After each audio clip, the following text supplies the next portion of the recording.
Assalamualaikum warahmatullahi wabarakatuh. Nama saya Anissa Bahia Jannah dari kelas 12 MIPA Madrasah Muallimin Muhammadiyah Lewiliang Bogor dengan nomor absen 4. Di sini saya akan menjelaskan tentang pengaruh ilmu pengetahuan dan teknologi dalam bidang politik. Iptek atau ilmu pengetahuan dan teknologi merupakan suatu ilmu yang mempelajari mengenai pengetahuan dan informasi mengenai teknologi yang terdapat di bidangnya. Di era 4.0 ini, hampir semua orang menggunakan internet, mulai dari anak-anak, remaja, hingga orang dewasa. Internet digunakan dalam berbagai hal, seperti untuk bekerja, belajar, hingga hiburan. Apalagi di era pandemi seperti ini, hampir semua kegiatan dilakukan secara daring yang notabene menggunakan internet. Dampak positif. Yang pertama, penyelenggaraan e-government. Dengan terlaksananya e-government, masyarakat bisa langsung berperan dalam pengembangan pemerintah. Masyarakat bisa menerima laporan kinerja pemerintah secara aktual dan transparan. Masyarakat juga bisa dengan leluasa mengakses informasi seputar kinerja pemerintah.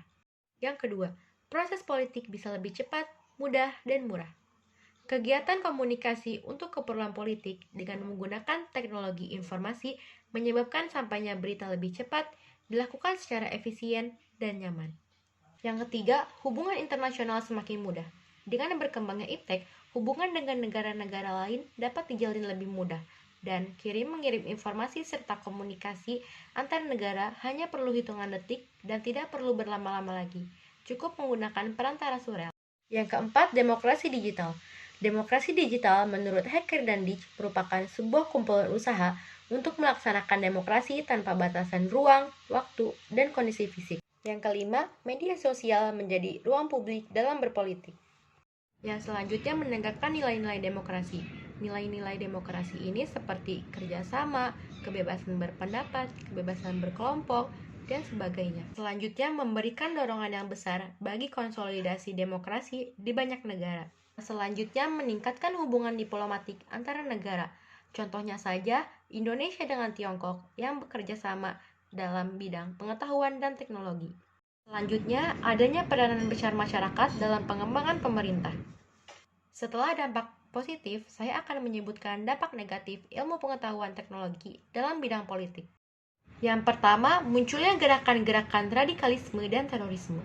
Biasanya, orang yang berkaitan dengan hal ini mempunyai terampil yang sangat baik.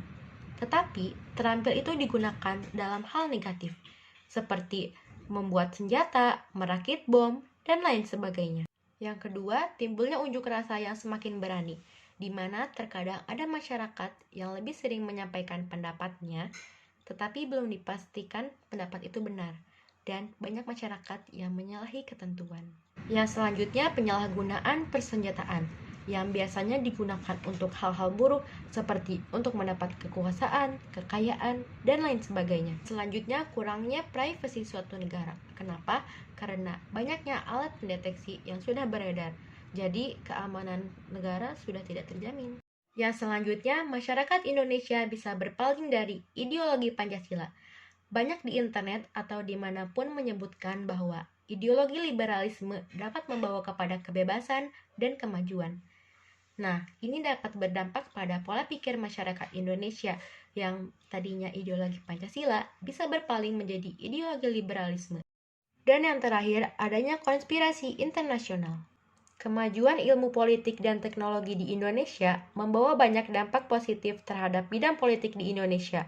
Namun, sudah menjadi kewajiban kita untuk memanfaatkan sebijak mungkin agar dapat minimalisir dampak buruk yang dapat terjadi. Cukup sekian penjelasan dari saya, kurang dan lebihnya mohon maaf. Nun, wa qalami wa mayasturun. Wassalamualaikum warahmatullahi wabarakatuh.